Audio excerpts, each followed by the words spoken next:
ये कहानी है खाटू श्याम बाबा की परम भक्त अनुराधा की। अनुराधा खाटू श्याम बाबा पर बहुत विश्वास रखती थी। उसके परिवार में पति विकास और 2 बच्चे काव्या और कविश थे। अनुराधा के परिवार में किसी बात की कोई कमी नहीं थी। पति का व्यापार भी अच्छा चल रहा था, बच्चे भी अच्छे स्कूल में पढ़ाई कर रहे थे। परिवार में सब कुछ खुशहाल था।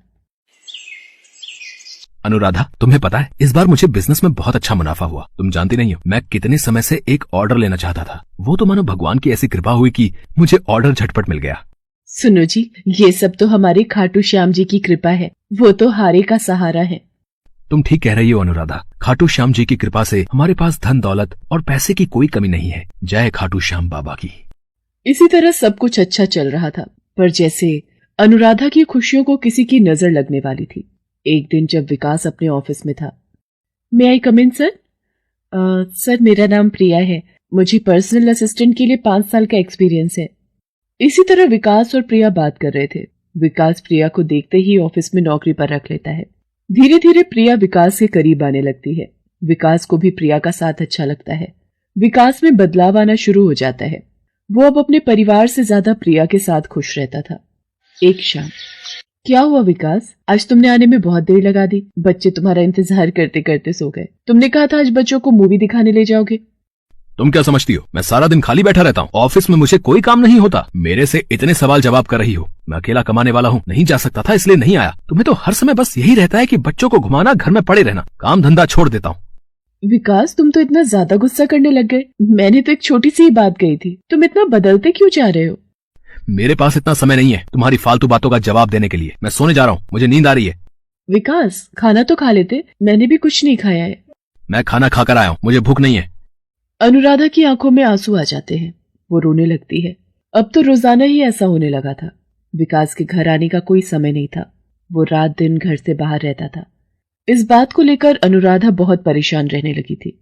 धीरे धीरे इस बात का विकास के बिजनेस पर भी असर होने लगा। एक सुबह। हेलो प्रिया, मैं बोल रहा हूँ विकास। जी, ये किसी प्रिया का नंबर नहीं है।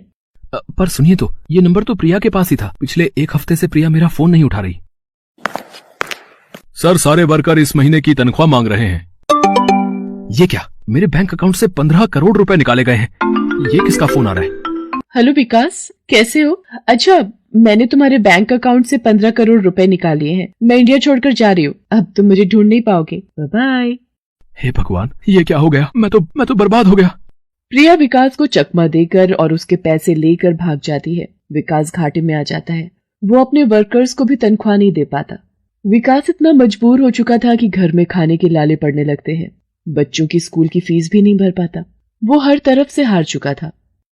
अनुराधा, मेरे से बहुत बड़ी गलती हो गई। मैं गलत राह पर चला गया। अब मैं क्या करूं? मैं प्रायश्चित करना चाहता हूं। मैं फिर से पहले जैसा होना चाहता हूं। मैं क्या करूं? तुम ही बताओ। आपने कब से खाटू श्याम बाबा को याद नहीं किया? उनके मंदिर में दिया नहीं जलाया? इस संकट से खाटू श्याम ही हमें बचा सकते हैं। हम उनके भवन पर जाएंगे, उनसे विनती करेंगे। मैं जानती हूँ वो हमारे दुख जरूर दूर कर देंगे।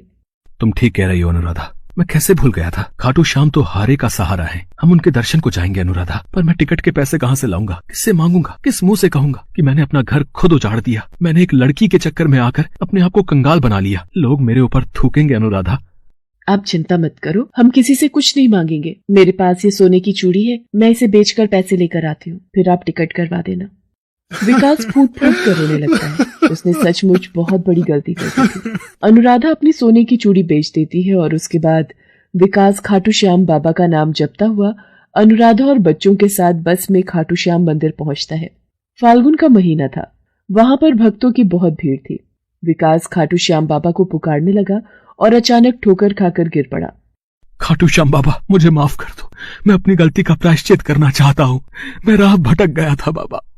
विकास खाटू श्याम बाबा को पुकार रहा था। वो ठोकर खाकर गिरा और अचानक उसने देखा उसके सामने स्वयं खाटू श्याम बाबा खड़े हैं और वो विकास को आशीर्वाद दे रहे हैं। अनुराधा, मुझे ऐसा प्रतीत हो रहा है जैसे खाटू श्याम बाबा मेरे सामने खड़े हैं। वो मुझे दर्शन दे रहे हैं। वो मुस्कुरा रहे हैं। खाटू श्याम बाबा, आपकी जय हो। हमारे सारे दुख दूर कर दो खाटू श्याम बाबा। हम बहुत विश्वास के साथ आपके दर पर आए हैं। सुनिए, हम मंदिर के अंदर चलते हैं। आओ आओ बच्चों, हम सब खाटू श्याम बाबा के चरणों में शीश झुकाकर आशीर्वाद लेंगे। सब लोग मिलकर खाटू श्याम बाबा के दर्शन करते हैं। अचानक विकास के फोन पर पुलिस इंस्पेक्टर का फोन आता है। हेलो मिस्टर विकास, आपको ये जानकर बहुत खुशी होगी कि आपसे धोखाधड़ी करने वाली प्रिया और उसके सभी साथी पकड़े गए हैं। हमने उन्हें जेल में बंद कर दिया है। आगे की कार्रवाई आपके आने के बाद ही होगी। क्या आप सच कह रहे हैं इंस्पेक्टर साहब? प्रिया पकड़ी गई? हे खाटू श्याम बाबा, आपने मेरी लाज रख ली, आपने मेरी विनती सुन ली। प्रभु आपकी जय हो। खाटू श्याम बाबा के दर्शन करके विकास वापस घर पहुंचता है और पुलिस स्टेशन जाता है। प्रिया को धोखाधड़ी और लूट के इल्जाम में सजा हो जाती है। विकास के सारे पैसे उसे वापस मिल जाते हैं। ये सब खाटू श्याम बाबा की कृपा से ही हुआ था। भगवान पर विश्वास हमारी ताकत बनता है, क्योंकि विश्वास में ही आस जुड़ी होती है। तभी तो कहते हैं, हारे का सहारा श्याम हमारा।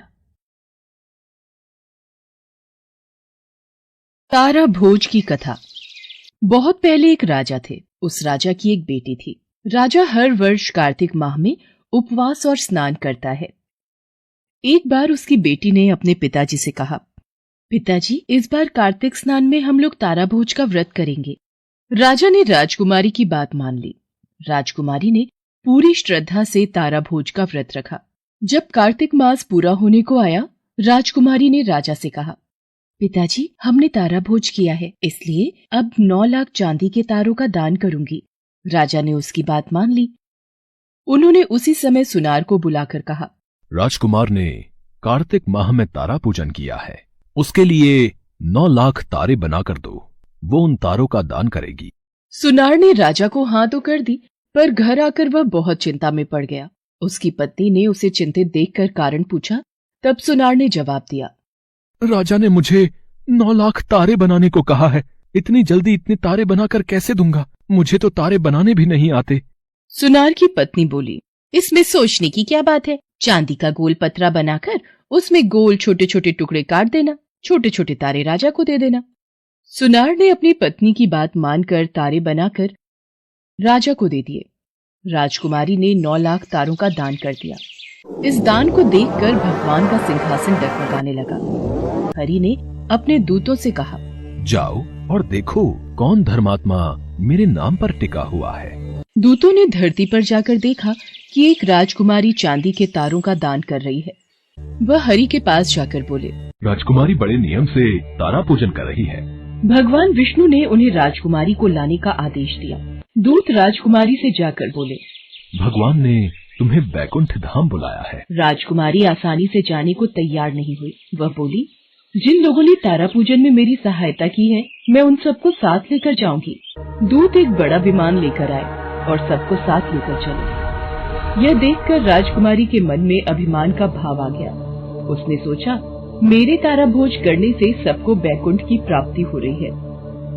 उसके अभिमान को देखकर दूतों ने उसे विमान से उतार दिया और बोले, तुम्हें अभिमान हो गया है, इसलिए तुम अब बैकुंठ धाम नहीं जा सकती। बाकी लोगों को लेकर दूत बैकुंठ पहुंच गए। भगवान ने पूछा, इसमें से तारा भोज करने वाला कौन है? दूतों ने कहा, जिसने तारा भोज किया था उसे अभिमान हो गया है, इसलिए हम उसे धरती पर छोड़ आए हैं। जिन लोगों ने कार्तिक व्रत में उसकी सहायता की थी, उन्हें हम यहाँ ले आए हैं। राजकुमारी ने हरि से क्षमा याचना की। भगवान हरि ने कहा, अभिमान के कारण तुम्हें अच्छे कर्मों का फल नहीं मिला।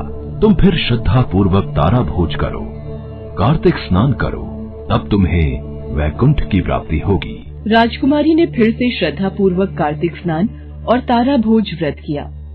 हरि के दूत आए और उसे लेकर बैकुंठ धाम चले गए। हे विष्णु भगवान, तुमने जैसा राजकुमारी के साथ पहले किया, वैसा किसी के साथ न करना। जैसे बाद में उस पर कृपा की, वैसे ही सब पर कृपा बनाए।